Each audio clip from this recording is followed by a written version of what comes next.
ನಮಸ್ಕಾರ news at 5 ಗೆ ಸ್ವಾಗತ. ನಾನು ಪೃಥ್ವಿರಾಜ್ ಹಾರನಹಳ್ಳಿ. ಹಾಸನದಿಂದ ಡಿಸಿ ರೋಹಿಣಿ ಸಿಂಧೂರಿ ಅವರನ್ನ ಎತ್ತಂಗಡಿ ಮಾಡಲಾಗಿದೆ. ಕೊನೆಗೂ ಹಠ ಸಾಧಿಸಿದ್ದಾರೆ ಸಚಿವ ಎಚ್.ಡಿ. ರೇವಣ್ಣ. ಮೊನ್ನೆ ತಾನೆ ಎಚ್.ಡಿ.ಡಿ ಹಾಗೂ ಎಚ್.ಡಿ.ಕೆ ಮುಂದೆ ಪಟ್ಟನ್ನ ಹಿಡಿದಿದ್ರು ರೇವಣ್ಣ ಅವರು.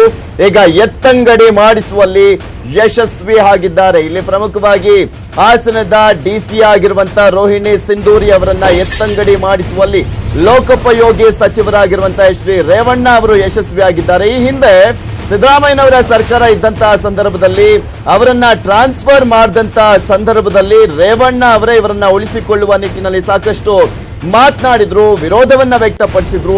ಆದ್ರೆ ಈಗ ರೋಹಿಣಿ ಸಿಂಧೂರಿ ಅವರನ್ನ ಎತ್ತಂಗಡಿ ಮಾಡಿಸುವ ನಿಟ್ಟಿನಲ್ಲಿ ಅವರೇ ಮುತುವರ್ಜಿಯನ್ನ ವಹಿಸಿದ್ರು. ರೋಹಿಣಿ ಸಿಂಧೂರಿ ಜೊತೆ ಮೂವರನ್ನ ವರ್ಗಾವಣೆ ಮಾಡಲಾಗಿದೆ. ಇನ್ನು ರೋಹಿಣಿ ಸಿಂಧೂರಿ ಅವರ ಸ್ಥಾನಕ್ಕೆ ಅಕ್ರಮ್ ಪಾಷಾ ಅವರನ್ನ ವರ್ಗಾವಣೆ ಮಾಡಿ ಆದೇಶವನ್ನ ಹೊರಡಿಸಲಾಗಿದೆ. ಹಾಸನದ ಡಿಸಿ ಆಗಿದ್ದಂತ ರೋಹಿಣಿ ಸಿಂಧೂರಿ ಅವರನ್ನ ಎತ್ತಂಗಡಿ ಮಾಡಲಾಗಿದ್ದು, ಹಾಸನದ ಡಿಸಿ ಸ್ಥಾನಕ್ಕೆ ಈಗ ಅಕ್ರಮ್ ಪಾಷಾ ಅವರನ್ನ ನಿಯೋಜನೆ ಮಾಡಲಾಗಿದೆ. ಇಲ್ಲಿ ಪ್ರಮುಖವಾಗಿ ರೋಹಿಣಿ ಸಿಂಧೂರಿ ಅವರ ಎತ್ತಂಗಡಿಯ ವಿಚಾರದಲ್ಲಿ, ಅವರ ಟ್ರಾನ್ಸ್ಫರ್ ವಿಚಾರದಲ್ಲಿ ಎಚ್.ಡಿ. ರೇವಣ್ಣ ಅವರು ಮುತುವರ್ಜಿಯನ್ನ ವಹಿಸಿದ್ದಾರೆ ಅನ್ನುವ ಮಾಹಿತಿ ಲಭ್ಯವಾಗ್ತಾ ಇದೆ. ಅವರ ಹಠದಿಂದಲೇ ರೋಹಿಣಿ ಸಿಂಧೂರಿ ಅವರನ್ನ ಎತ್ತಂಗಡಿ ಮಾಡಲಾಗಿದೆ ಅಂತ ಹೇಳಲಾಗ್ತಾ ಇದೆ. ಈ ಹಿಂದೆ ಕೂಡ ಸಿದ್ದರಾಮಯ್ಯನವರ ಸರ್ಕಾರದಲ್ಲಿ ರೋಹಿಣಿ ಸಿಂಧೂರಿ ಅವರನ್ನ ಎತ್ತಂಗಡಿ ಮಾಡಲಾಗಿತ್ತು. ಆಗ ರೇವಣ್ಣ ಅವರೇ ರೋಹಿಣಿ ಸಿಂಧೂರಿ ಅವರ ಬೆನ್ನಿಗೆ ನಿಂತಿದ್ರು. ಇನ್ನು ಈ ಕುರಿತಂತೆ ಹೆಚ್ಚಿನ ಡೀಟೇಲ್ಸ್ ಅನ್ನ ನೀಡ್ತಾರೆ ನಮ್ಮ ಪ್ರತಿನಿಧಿ ರಮೇಶ್ ಹಿರೇಜಂಬೂರು ದೂರವಾಣಿ ಸಂಪರ್ಕದಲ್ಲಿದ್ದಾರೆ. ಎಸ್ ರಮೇಶ್, ಇಲ್ಲಿ ಪ್ರಮುಖವಾಗಿ ಸಿದ್ದರಾಮಯ್ಯನವರ ಸರ್ಕಾರ ಇದ್ದಂತಹ ಸಂದರ್ಭದಲ್ಲಿ, ಇವರ ವರ್ಗಾವಣೆ ಆದಂತಹ ಸಂದರ್ಭದಲ್ಲಿ ರೇವಣ್ಣ ಅವರೇ ಇವರ ಹಿಂದೆ ಬೆನ್ನಿಗೆ ನಿಂತಿದ್ರು, ವಿರೋಧವನ್ನ ವ್ಯಕ್ತಪಡಿಸಿದ್ರು. ಈಗ ಯಾವ ಕಾರಣಕ್ಕೋಸ್ಕರ ಇವರ ವರ್ಗಾವಣೆ ವಿಚಾರಕ್ಕೆ ಸಂಬಂಧಪಟ್ಟಂತೆ ಪಟ್ಟನ್ನ ಹಿಡಿದಿದ್ರು ಅಂತ? ಪೃಥ್ವಿರಾಜ್, ಈಗಾಗಲೇ ಏನು ಹಾಸನ ಜಿಲ್ಲಾಧಿಕಾರಿ ರೋಹಿಣಿ ಅವರ ಎತ್ತಂಗಡಿ ಆಗಿದೆ. ಆದ್ರೆ ಹಿಂದೆ ರೋಹಿಣಿ ಸಿಂಧೂರಿ ಅವರು ಏನು ಸಚಿವರುಗಳಿಗೆ ಜೊತೆನಲ್ಲಿ ಸರಿಯಾಗಿ ವ್ಯವಹರಿಸೋದಿಲ್ಲ, ಮತ್ತೆ ಆಡಳಿತಾತ್ಮಕವಾಗಿ ಸಚಿವರ ಜೊತೆನಲ್ಲಿ ಕಮ್ಯುನಿಕೇಶನ್ ಇಲ್ಲ ಅನ್ನುವಂತ ಒಂದು ಹಿನ್ನೆಲೆಯಲ್ಲಿ ಮಂಜು ಅವರು ಸಚಿವರಾಗಿದ್ದಂತ ಸಂದರ್ಭದಲ್ಲಿ ಆಗಿನ ಮುಖ್ಯಮಂತ್ರಿ ಸಿದ್ದರಾಮಯ್ಯ ಅವರ ಜೊತೆ ಮಾತುಕತೆ ನಡೆಸಿ ಅವರನ್ನ ಎತ್ತಂಗಡಿಯನ್ನು ಮಾಡಿದ್ರು. ಅದಾದ ಬಳಿಕ ಅವರು ಮತ್ತೆ ಕೆಎಟಿಗೆ ಹೋಗಿ ತಮ್ಮ ವರ್ಗಾವಣೆಯನ್ನು ರದ್ದುಪಡಿಸಿ ಮತ್ತೆ ಹಾಸನಕ್ಕೆ ಜಿಲ್ಲಾಧಿಕಾರಿಯಾಗಿ ಬಂದಿದ್ರು.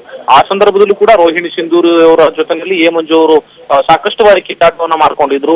ಆ ಸಂದರ್ಭದಲ್ಲಿ ಈಗಿನ ಸಚಿವರಾದಂತ ರೇವಣ್ಣ ಅವರೇ ಖುದ್ದಾಗಿ ರೋಹಿಣಿ ಸಿಂಧೂರಿ ಅವರ ಬೆಂಬಲಕ್ಕೆ ನಿಂತಿದ್ರು.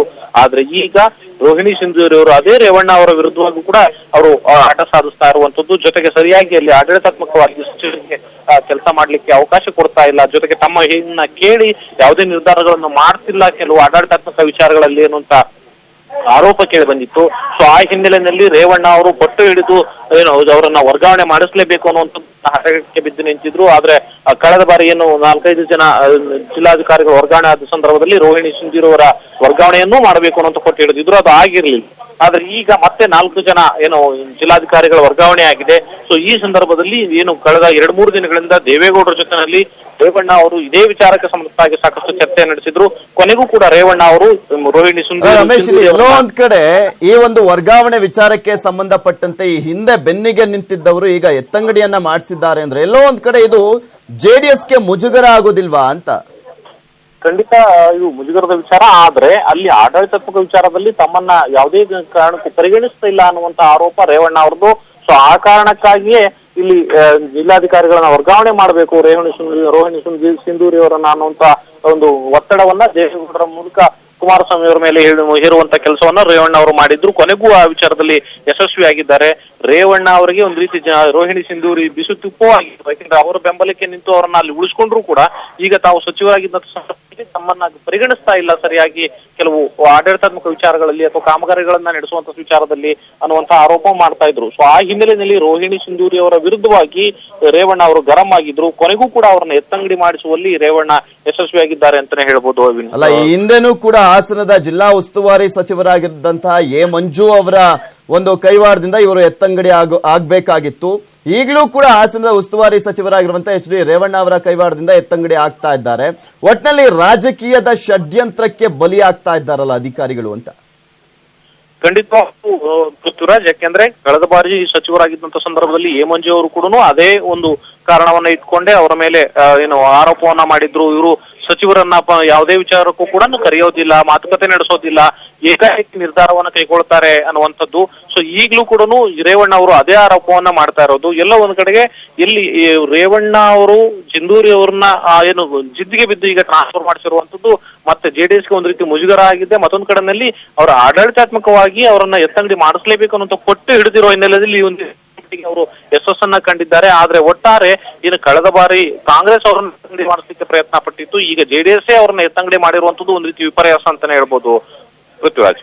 ಸೊ ಮತ್ತೊಂದ್ ಕಡೆ ಇಲ್ಲಿ ಪ್ರಮುಖವಾಗಿ ನೋಡೋದಾದ್ರೆ, ಈ ಹಿಂದೆ ಎ ಮಂಜು ಅವರು ಟ್ರಾನ್ಸ್ಫರ್ ಮಾಡಿದಂತ ಸಂದರ್ಭದಲ್ಲಿ ಸ್ಟ್ರಿಕ್ಟ್ ಆಫೀಸರ್ ಅನ್ನ ಯಾಕೆ ವರ್ಗಾವಣೆ ಮಾಡ್ತಾ ಇದ್ದೀರಾ, ಇವ್ರಿಗೆ ಯಾವ್ದನ್ನು ಕೂಡ ದುಡ್ಡು ಹೊಟ್ಕೊಳಕ್ ಆಗ್ತಾ ಇಲ್ಲ ಅಂತೆಲ್ಲ ಹೇಳ್ತಾ ಇದ್ರು. ಈಗ ಕಾಂಗ್ರೆಸ್ ಕೂಡ ವಿರೋಧವನ್ನ ವ್ಯಕ್ತಪಡಿಸುವಂತ ಸಾಧ್ಯತೆ ಇದೆ ಅನ್ಸುತ್ತೆ.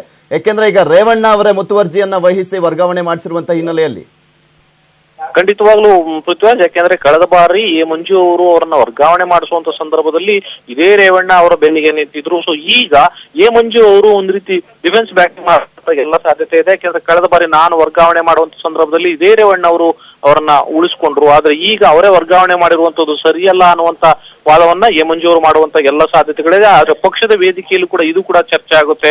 ಸೊ ಆನಂತರ ಯಾವ ರೀತಿ ಕಾಂಗ್ರೆಸ್ ನಾಯಕರು ನಡ್ಕೊಳ್ತಾರೆ ಅನ್ನೋದು ಕೂಡ ತೀವ್ರ ಕುತೂಹಲವನ್ನ ಕೇಳಿಸ್ತಾ ಇದೆ. ಮತ್ತೊಂದ್ ಕಡೆ ಇಲ್ಲಿ ಒಂದ್ ಆರೋಪ ಅಂದ್ರೆ ರೋಹಿಣಿ ಸಿಂಧೂರಿ ಅವರ ಮೇಲೆ ಅಲ್ಲಿ ಸಾಕಷ್ಟು ಜನ ವಿಲೇಜ್ ಅಕೌಂಟೆಂಟ್ಸ್ ಆಗಿರ್ಬೋದು, ಮತ್ತೊಂದ್ ಕಡೆ ಕೆಲವು ಅಧಿಕಾರಿಗಳ ವರ್ಗಾವಣೆ ವಿಚಾರಕ್ಕೆ ಸಂಬಂಧಪಟ್ಟಂತೆ ರೋಹಿಣಿ ಸಿಂಧೂರಿ ಅವರು ಎಚ್ ಡಿ ರೇವಣ್ಣ ಅವರ ಮಾತು ಕೇಳ್ತಾ ಇಲ್ಲ.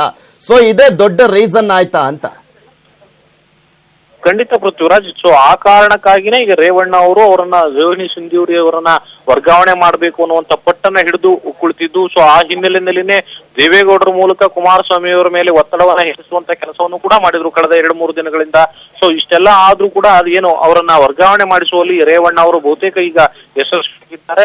ಆದರೆ 2017ರಲ್ಲಿ ಏನು ಅವಧಿಯಲ್ಲಿ ಒಂದು ರೀತಿ ಇವ್ರನ್ನ ವರ್ಗಾವಣೆ ಮಾಡ್ಲಿಕ್ಕೆ ಆಗಿರ್ಲಿಲ್ಲ. ಸೊ ಈಗ ಅದು ಒಂದ್ ರೀತಿ ತಮ್ಮ ಏನು ಅಭಿಲಾಷೆ ಇವತ್ತು ಈಡೇರಿದೆ ಅಂತ ಹೇಳ್ಬೋದು.